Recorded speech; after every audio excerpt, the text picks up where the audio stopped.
اللہ تعالی علی محمد صلی اللہ علیہ وآلہ وسلم۔ حضرت سلیمان علی نبینا علیہ الصلوۃ والسلام نے پوری دنیا پر حکومت کی۔ آپ جب کہیں جاتے تھے تو آپ بہت بڑا لشکر ہوتا تھا، انسانوں کا لشکر، جنات کا لشکر، پرندوں کا لشکر، کیونکہ آپ کی حکومت جنات پر بھی تھی۔ ایک مرتبہ جب آپ کہیں جا رہے تھے، اس لشکر میں سے ایک پرندہ ہدہد غائب دیکھا، آپ کو جلال آ گیا کہ ہدہد کہاں گیا، بغیر اجازت کے غائب ہے، حاضر نہیں ہے۔ کچھ دیر بعد ہدہد واپس آیا اور اس نے کہا کہ میں گھومتا پھرتا کہ کسی اور ملک چلا گیا تھا، اور وہاں پہ میں نے اس ملک سبا میں دیکھا کہ ایک ملکہ ہے جو حکومت کر رہی ہے، اس کا نام بلقیس ہے، اور وہ لوگ سورج کی پوجا کرتے ہیں۔ پھر آپ نے ایک خط بھیجا اس ملکہ کی طرف، اسے دعوت دی اسلام قبول کرنے کی، اپنی اطاعت کی دعوت دی۔ اس نے اپنے وزیروں سے مشاورت کے بعد آپ کو بہت سارے تحائف بھجوائے تاکہ دیکھ سکے کہ آپ نبی ہیں یا بادشاہ ہیں۔ سلیمان علیہ السلام نے اپنی نبوت کی صداقت پر دلیل دینے کے لیے، انبیاء کرام کا طریقہ رہا ہے کہ اپنی نبوت پر دلیل دینے کے لیے وہ معجزات دکھاتے ہیں۔ آپ نے بھی اپنی صداقت، نبوت کی صداقت پر دلیل دکھانے کے لیے ملکہ کا تخت اس کی آمد سے پہلے منگوانے کا ارادہ کیا کہ ملکہ میرے پاس آئے، اس سے پہلے اس کا تخت میرے پاس موجود ہو، اور ساتھ اس کی ذہانت کا امتحان بھی لیا جائے کہ اس تخت میں کچھ تبدیلیاں کروا دی جائیں، پھر اس سے پوچھا جائے کہ کیا تمہارا ہی تخت ہے، کیا پہچان سکتی ہے یا نہیں۔ پر تخت منگوانے کے لیے آپ نے فرمایا درباریوں کون ہے جو اس کا تخت میرے پاس لائے گا؟ ایک جن تھا بہت بڑا، اس نے کہا جی میں تخت لے آؤں گا آپ کی مجلس برخاست ہونے سے پہلے۔ آپ کی مجلس لگتی تھی، ایک نشست ہوتی تھی صبح سے لے کر دوپہر تک، تو اس مجلس سے ختم ہونے سے پہلے اس جن نے کہا کہ میں وہ تخت آپ کے پاس حاضر کر دوں گا۔ آپ نے فرمایا مجھے اس سے پہلے چاہیے۔ اتنے میں ایک آپ کے جو وزیر تھے آصف بن برقیہ رضی اللہ عنہ، انہوں نے عرض کی کہ حضور میں وہ تخت آپ کی پلک جھپکنے سے پہلے حاضر کر دوں گا۔ اور پھر ایسا ہی ہوا، انہوں نے ایک لمحے کے اندر وہ تخت آپ کے دربار میں پیش کر دیا، حاضر کر دیا۔ چونکہ ان کے پاس اسم اعظم کا علم تھا، اس اسم اعظم کی برکت سے یہ سارا معاملہ ہوا۔ جیسے ہی تخت آیا، سلیمان علیہ السلام نے اللہ کی بارگاہ میں شکر ادا کیا اور عرض کی ھذا من فضل ربی۔ اس سارے واقعے میں، واقعہ ڈیٹیل میں مختصر سا خلاصہ عرض کیا ہے، ہمارے لیے سیکھنے کے بہت سارے علم کی قیمتی موتی ہیں۔ پہلی بات یہ کہ جنات کا وجود قرآن سے ثابت ہے۔ بہت سارے لوگ انکار کرتے ہیں جن کوئی نہیں جی، بس یہ ایسے لوگوں نے بنائے ہوئے، تو واقعی جنات ہوتے ہیں۔ اب جن کے گھروں میں مسئلہ ان کو پتہ ہے جنات کیا کرتے ہیں، تنگ بھی کرتے ہیں، نقصان بھی پہنچاتے ہیں، بہت کچھ کرتے ہیں۔ یہ اللہ کی مخلوق ہے، جو ان کا انکار کرے تو وہ کفر میں جا پڑتا ہے، یعنی ان کا جنات کا انکار کرنا کفر ہے۔ دوسری بات یہ پتہ چلی کہ سلیمان علیہ السلام کی بادشاہت صرف انسانوں پر نہیں تھی، جنات پر بھی تھی، پرندوں پر بھی تھی۔ تیسری بات کہ جنات کو عام انسانوں سے بڑھ کر تصرفات کی طاقت ہے، یعنی بہت کچھ کر سکتے ہیں، یہ ایکسٹرا آرڈینری کام کر سکتے ہیں جو ہم سوچ بھی نہیں سکتے نا، بھائی یہ بھی یوں بھی ہو سکتا ہے، یہ کیا عجیب کام ہو گیا، وہ بھی کر سکتے ہیں۔ کھڑے یکدم اچانک میدان میں بلڈنگ کھڑی کر دیں گے، کہیں گے یہ کیا ہو گیا اچانک، ابھی تو میں گزرا تھا تو خالی جگہ تھی، ابھی یہ بلڈنگ کھڑی ہو گئی۔ مسجد اقصی فلسطین میں مسجد اقصی یہ جنات نے بنائی تھی۔ اسی طرح اور بہت سارے جنات نے ایسے ایسے کام کیے ہیں، سلیمان علیہ السلام ان سے کام لیتے تھے۔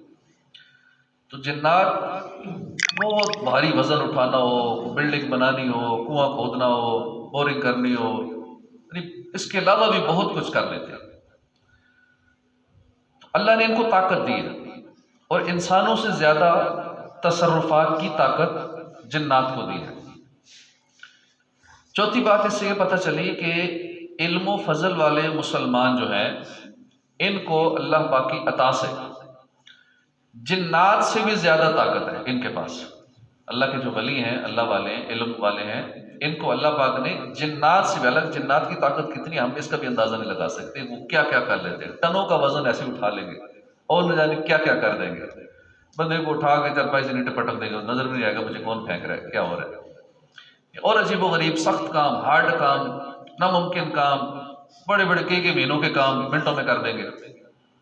تو اللہ کے ولیوں کو ان سے بھی زیادہ تصرفات کی طاقت اللہ نے عطا فرمائی۔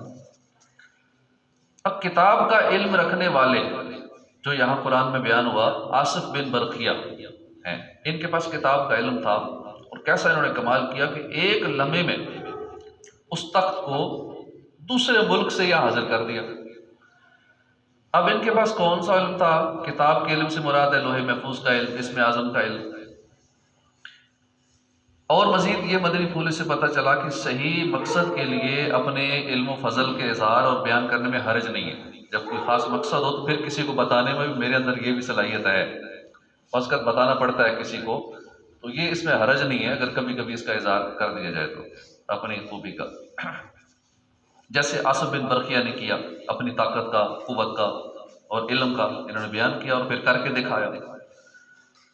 اس واقعے سے یہ بھی ثابت ہوتا ہے کہ اولیاء کی کرامات حق ہیں۔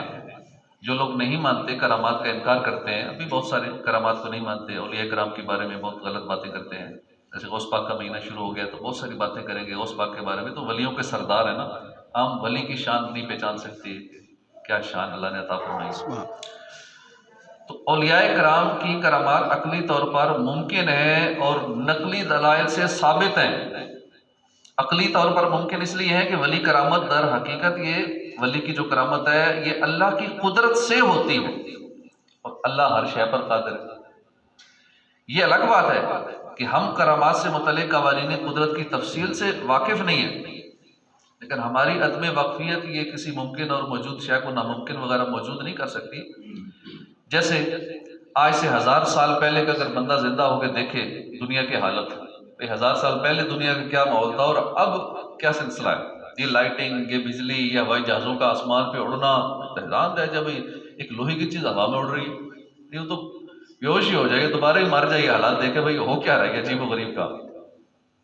اسی طرح اب اس کو علم نہ ہونا اس بات کی دلیل نہیں ہے نا کہ اب 1000 سال پہلے والے کو علم نہیں ہے اس چیز کے جہاز کیوں اڑ رہے ہیں، یہ لائٹ کیسے آن ہو جاتی ہے، بٹن دباتے آن ہو، لائٹ جل جاتی ہے، یہ کیا ہو رہا ہے۔ اب اس کا علم نہ ہونا اس بات کی دلیل نہیں ہے کہ سارا کچھ غلط ہے، جہازوں کا اڑنا غلط ہے، یہ بجلی کا نظام غلط ہے، یہ گاڑیوں کا چلنا غلط ہے، کیونکہ اس کو علم نہیں ہو۔ تو پہلے دور کا تھا، ٹھیک ہے اب ٹیکنالوجی کے ساتھ تک پہنچ گئی ہے، اب کوئی کہتا ہے جی آج کل پورا سسٹم آٹومیشن پہ ہو جاتا ہے، ہوم آٹومیشن سسٹم، کہ لوگ دنیا کے کسی کونے میں بیٹھ کے گھر کی لائٹ آن کر لیتے ہیں موبائل سے ہی، گھر کی ٹینکی آن کر لیتے ہیں، ٹینکی بھر دیتے ہیں پانی سے۔ اسی طرح الیکٹریکل کا سسٹم سارا آٹومیشن پہ، what's app automation system, social media automation, نہ جانے کیا کیا آٹومیشن پہ آ گیا ہے۔ اب کسی کو علم نہیں ہے تو اس کا یہ مطلب نہیں کہ یہ چیز ہے ہی نہیں، چیز تو بہت کچھ دنیا میں اور بہت کچھ ہو رہا ہے، ٹیکنالوجی کہاں سے کہاں تک پہنچ چکی ہے، ہمیں اگر اس کا علم نہیں ہے تو یہ اس بات کی دلیل نہیں ہے کہ وہ چیز ہے ہی نہیں، چیزیں بہت کچھ ہیں۔ تو اس لیے اگر کوئی یہ کہتا ہے کہ نہیں نہیں یہ تو نہیں ہو سکتا، یہ کرامت کیسے ہوگی، غوث پاک ایک ٹائم میں 70 گھروں میں کیسے پہنچ گئے، یہ انہوں نے کیسے کر دیا، تو یہ دلیل نہیں ہے کہ اولیاء کرام کچھ کر نہیں سکتے یا یہ کرامات کا ظہور ان سے نہیں ہو سکتا۔ لازمی بات ہے کہ کسی کی لا علمی سے جیسے جہاز کا اڑنا تو ناممکن نہیں ہو جائے گا کہ اس کو علم نہیں تھا آج کے 1000 سال پہلے والے بندے کو، تو اسی طرح کرامات اولیاء کی حقانیت یہ تمام اولیاء کرام، اکابر علماء، فقہاء، محدثین کا مذہب ہے۔ نیز اہل سنت کے جمہور محقق ائمہ کے نزدیک صحیح اور راجح قول یہ ہے کہ ہر وہ چیز جو انبیاء سے معجزے کے طور پر ہوتی ہے اولیاء سے کرامت کے طور پر، چیز وہی ہوتی ہے، صرف نام چینج ہے۔ انبیاء سے ہو تو اسے معجزہ کہتے ہیں، ولی سے ہو تو اسے کرامت کہتے ہیں۔ اسی طرح بعض کافروں سے بھی ایسی چیزیں ہوتی ہیں تو اس کو الہاس کہتے ہیں۔ تو یہ چیزیں ممکن ہیں، اس کا انکار نہیں کرنا چاہیے۔ شرط یہ ہے کہ اس سے نبوت والا چیلنج کرنا مقصود ہے، نہیں عام کوئی بندہ اس دور میں کوئی کرامت دکھا کے یہ کہے کہ میں نبی ہوں، یہ درست نہیں۔ معجزہ اور کرامت میں فرق یہ ہے کہ معجزہ نبی سے صادر ہوتا ہے، کرامت ولی سے ہے۔ معجزے کے ذریعے کفار کو چیلنج کیا جاتا ہے، کرامت میں یہ مقصد نہیں ہوتا۔ اولیاء کرام سے کرامات ثابت ہونے پر قرآن اور بکثرت احادیث میں دلائل موجود ہیں۔ جیسے حضرت مریم کے پاس بے موسمی پھل آتے تھے، آپ ہوتی تھی وہاں مسجد کے محراب میں کمرہ تھا، وہاں ہوتی تھی، اس بند کمرے میں جنت سے میوے آ جاتے تھے، بے موسمی پھل آتے تھے۔ اسی طرح کھجور کا سوکھا ہوا تنا، اس کو ہلاتے تھے تو تازہ پکی ہوئی فریش کھجوریں، سب سے اچھی کوالٹی کی کھجوریں گرتی تھی۔ یہ بھی قرآن سے ثابت ہے۔ اسی طرح اصحاب کہف کا 309 سال تک اس غار میں سوئے رہنا، پھر دوبارہ زندہ ہو جانا، یہ قرآن سے ثابت ہے۔ تو بہت ساری باتیں، اس کے علاوہ بھی یہ آصف بن برقیہ والا واقعہ، یہ بھی قرآن میں موجود ہے کہ 1 سیکنڈ کے اندر اتنا بڑا تخت اس ملک سے اس ملک لا دیا۔ آج کل ٹیکنالوجی ابھی تک یہاں تک نہیں پہنچی، باقی بہت کچھ ہو چکا ہے کہ 1 سیکنڈ میں امریکہ سے چیز یہاں پہنچ جائے، ابھی تک نہیں ہوا، ہو سکتا ہے فیوچر میں کچھ ایسا ہو جائے، لیکن ابھی تک نہیں پہنچے یہاں تک۔ تو یہ اولیاء کرام کی کرامات حق ہیں اور قرآن سے ثابت ہیں۔ یوں ہی صحابہ سے بے شمار کرامتوں کا ظہور احادیث کے اندر موجود ہے، جو کہ کرامات کے ثبوت کی واضح دلیل ہے۔ حضرت سلیمان علیہ السلام نے عظیم الشان تخت کے دور دراز کے علاقے سے چند لمحوں میں پہنچنے کے عظیم واقعے پر کیا کیا؟ اس کمال کو اپنی طرف منسوب نہیں کیا، کہا ھذا من فضل ربی، یہ میرے رب کا فضل ہے۔ لیکن ہمارے یہاں کیا ہوتا ہے، کوئی خوبی ہمیں ملتی ہے یا ہم چاہے دینی ہو یا دنیاوی ہو، کہتے ہیں کہ میں نے یہ کیا تھا۔ دنیاوی آدمی بھی یہ کہتا ہے کہ کوشش ہو کہ میری طرف ہی منسوب ہو، کوئی بھی اچھا کام ہے وہ میری طرف ہی منسوب ہو، لوگ میری تعریفیں کریں کہ یہ جو کیا اس نے کیا۔ اسی طرح کوئی دینی آدمی ہے، اس پہ بھی شیطان وہی وار کرتا ہے، ہاں تو نے فلاں کو دم کیا تھا، تیرے دم سے شفا مل گئی، لیکن اب کچھ ہوا نا، اب وہ اپنے آپ میں اندر بھولا نہیں سماتا، تکبر میں مبتلا ہو سکتا ہے۔ اس طرح کی باتوں سے لوگ تعریفیں کریں کہ فلاں کے دم میں کتنی برکت ہے، کتنی طاقت ہے، فلاں نے تعویذ دیا تو کیسا، میرے تعویذ سے فلاں ٹھیک ہو گیا، میرے بتائے ہوئے وظیفے سے اتنا کام ہو گیا فلاں بندے کا، تو اب میں آ جاتی ہے، تکبر آ جاتا ہے، ہم پھولے نہیں سماتے۔ تو ہر خوبی کو، ہر کمال کو اپنے رب کی طرف منسوب کرنا چاہیے کہ میرے دم سے ٹھیک نہیں ہوا، اللہ نے شفا دی، میری وجہ سے ایسا نہ ہوا، یہ اللہ نے، ھذا من فضل ربی۔ جب تخت پہنچا 1 سیکنڈ میں، اب نہیں کہا میری وجہ سے ہوا، میں اللہ کا نبی تھا، یا میرے جو خادم ہیں آصف بن برقیہ، لیکن میرے خادم نے یہ کمال کر دکھایا تو میرا کمال کیا ہوگا، ایسا نہیں کیا، ھذا من فضل ربی، یہ میرے رب کا فضل ہے۔ تو اس لیے ہمیں چاہیے کوئی خوبی ہو، دینی خوبی ہو، دنیاوی خوبی ہو، کبھی بھی اپنی طرف سے منسوب نہ کرے۔ ہاں برائی کو اپنی طرف کر لیں، اپنی خامیوں کو اپنی طرف منسوب کر لیں، ورنہ کیا ہوتا ہے کہ بندہ تکبر کا شکار ہو جاتا ہے، گناہوں کو بھولنے لگ جاتا ہے، خامیوں کو نظر انداز کرنے لگ جاتا ہے۔ اس کا رزلٹ یہ نکلتا ہے کہ اصلاح کی امید کم ہو جاتی ہے۔ جب بندہ خود کو کچھ سمجھنا شروع کر دے اور گناہوں کو بھول جائے، خامیوں کو بھول جائے، تو پھر یہ خطرہ پڑ جاتا ہے کہ اب بندے کی بربادی شروع ہو جائے گی۔